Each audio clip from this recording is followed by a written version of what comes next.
the first time we paid ourselves was like $100 a week. And then it became 150, and then it became 2, and then it became 250. And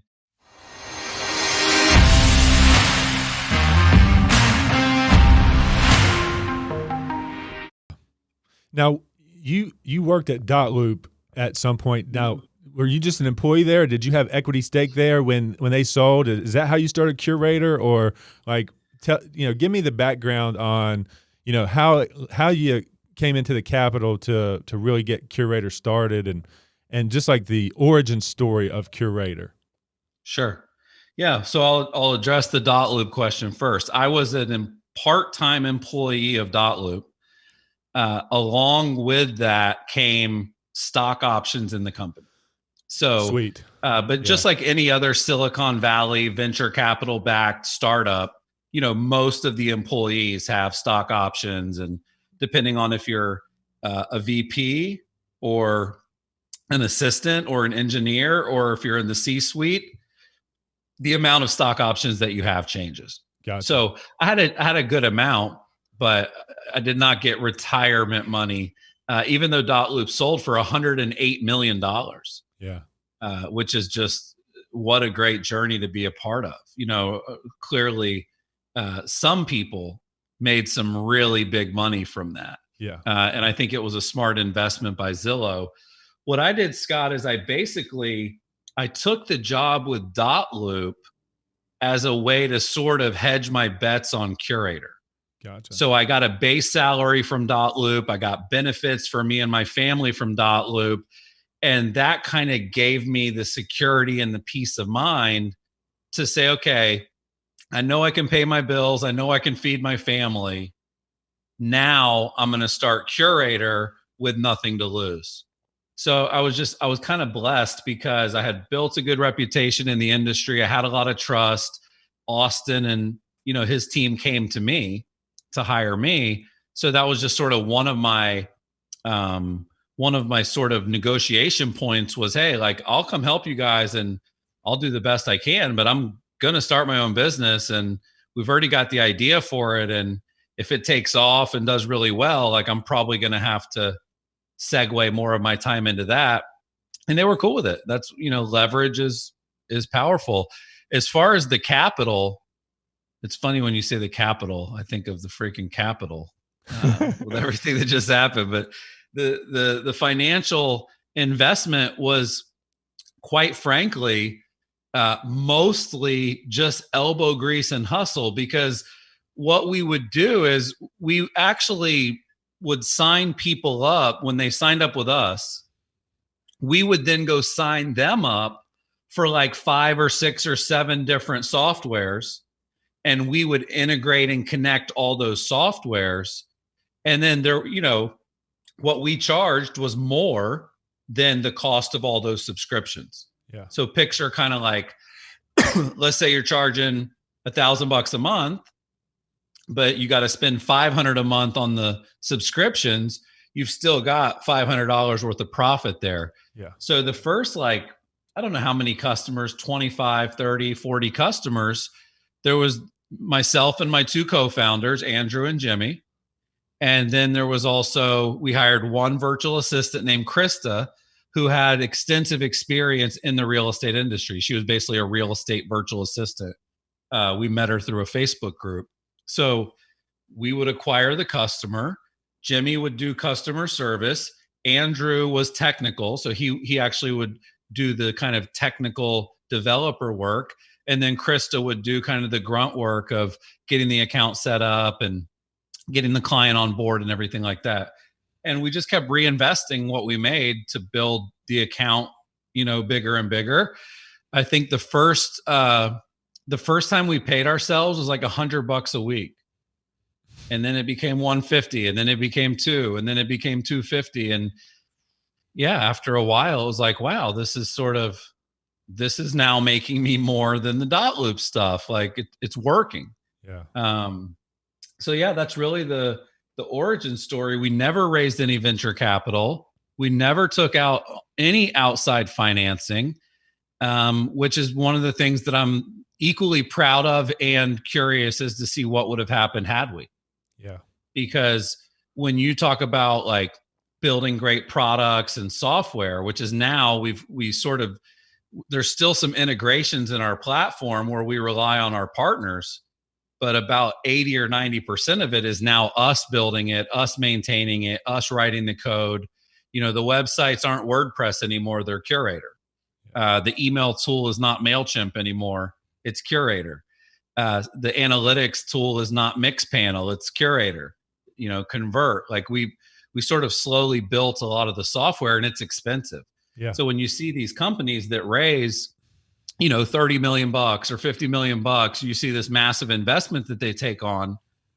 A lot of it goes into engineering talent.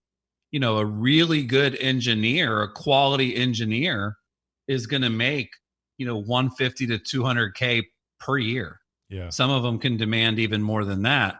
And at most companies, Buffer, you know, HubSpot, they've got dozens and dozens, if not hundreds of engineers.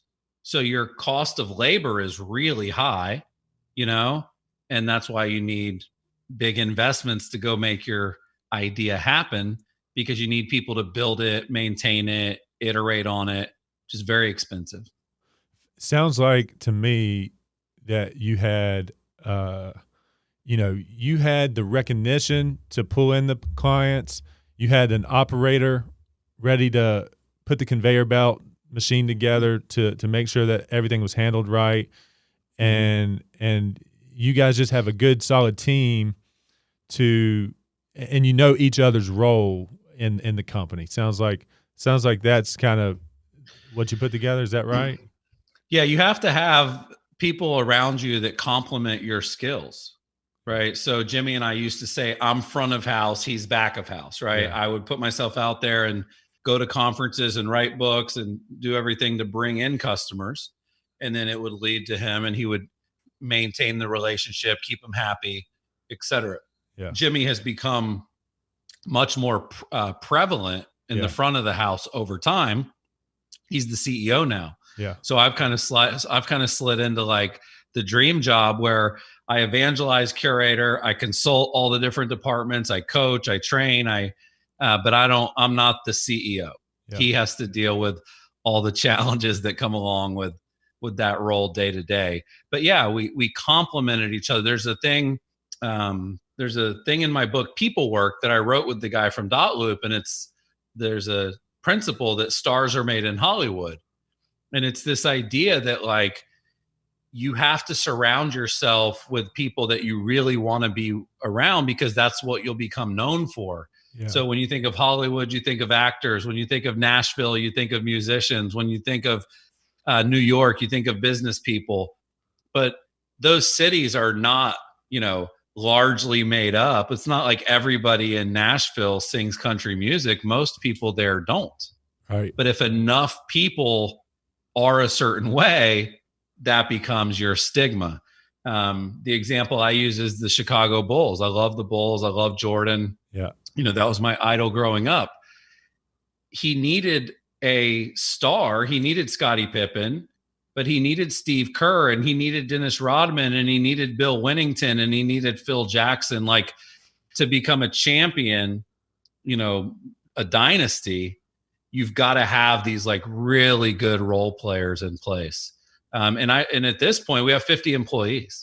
Wow. You know, you get to a point where your employees are in conversations with your customers way more than you are. Yeah.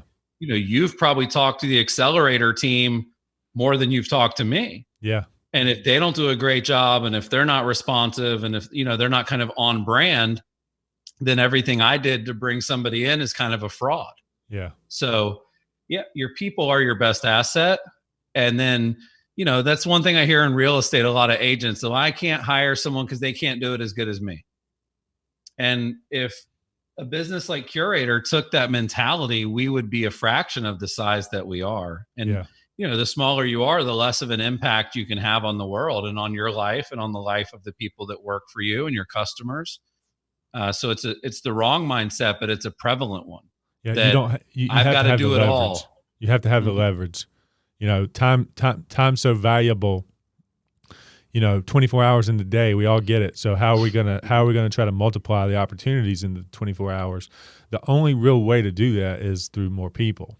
But it seems like to me, y'all have done a really good job of holding your money accountable, growing at a pace that isn't risking it all.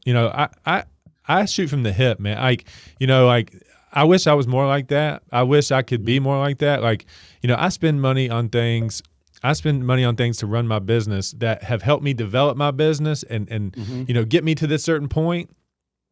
But then also, there's a quote that says, "What got you here won't get you there." So I gotta find some people that I can pass that knowledge down to, so they can do the same things that I'm doing, and support them in that endeavor, so I can earn more money and have more leverage of my time. So if you wanted me at an excellence one year, I could get on stage. Yes. I could go do that. I can't do that. I can't do that right now. Because I just don't have it. If I'm on stage, I can't take that email. I can't take that phone call. Sure. I can't direct anybody to go do anything for me at that point. So I got to figure that out. That's probably going to be one of my biggest challenges moving forward. Is looking at my bottom line. I hardly ever have looked at it. I've been so top line focused that I'm just like, pay it, do it, get it, do it. It doesn't matter. But now it's getting to the point where, the cost of sales, it matters. I'm Sure. feeding 5 people. I'm trying to get bigger. I'm trying to go do more things. It's irresponsible of me not to hold my money more accountable. Yeah. It's not how much you make, it's how much you keep. But sometimes people don't grow as much as they could because they're too concerned with the bottom line. The way Jimmy and I think about it is offense and defense, right? Right. You can't just play defense if you want to grow. Yeah. You've got to play offense. You've got to make some investments in people and systems and leads and all of that. Yeah. But if you only play offense, you can get in a lot of trouble too if the wind blows the wrong way one year. Yeah. Think about last year in March, COVID hits, everybody freaked out. Yeah. We didn't know real estate was going to actually thrive and do well. So for the first 30, 45 days of COVID, what do people start doing? They start cutting. They say, what can I cut? What can I keep? And what you want to be to your customers is you want to be essential. That's really the key. Our vision statement is 2 words: be irreplaceable. Because when things go bad, and they're going to go bad again, I mean, I hope they don't, but they probably will. There's cycles of this stuff. The analogy that I would use, Scott, would be a lot of people canceled Hulu, but not a lot of people canceled Netflix. Right. You don't want to be Hulu. A lot of people fired their pool guy, but nobody fired their power guy. Right. You didn't get rid of your power bill, but you might have got rid of your pool bill. Yeah. Same thing with your phone. Nobody got rid of their phone, but a lot of people might have downgraded their plan for their phone. Yeah. Right. So you want to be essential. That word came out a lot, right? An essential business. Yeah. And it's true. And when I think about real estate agents like yourself, I just think there's so much opportunity to be essential pre and post sale. Yeah. You guys kind of obsess about being essential during the transaction, and that's great. You have to be. That's the job. But what can you do with your content, with your brand, with your social media, with your blog, with your networking, with your Facebook groups? How can you become an essential and irreplaceable part of your customers' experience in life? And we see that happen quite a bit where, a good example back in the day was 365 things to do in Nashville. These Facebook pages where every single day they would post, a cool thing to do in Nashville. And that got a lot of attention. And then it trickled down to business for the agents that did that. I think about our buddy Jay Marks in Dallas. Yeah. He's got a vlog called Foodie Friday. He's going in and interviewing restaurants and talking about their best items and sharing their backstory. And, that's the kind of content that you want in your feed, all year round. Yeah. Versus just a listing or an open house or a sold or a review, right? You have to have both if you're going to be essential on each side of the transaction. And part of the truth is, the scary truth is that, 95% of the people in your life are not buying or selling a home this year. So if you only go after that 5%, you really repel the 95%. And then their interest in what you have to say is extinguished by the time you transact. They're not even paying attention.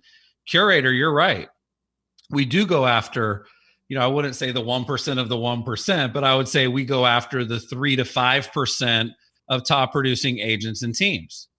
Well, you can't necessarily just target through ads and say, only show everything I do to the Wall Street Journal top 1,000. Like it's not that easy. So what we've tried to do through the books, through the podcast, through the blog, through the speeches that we give, through the interviews like this that we do, is we just try to bring value to 100% of people.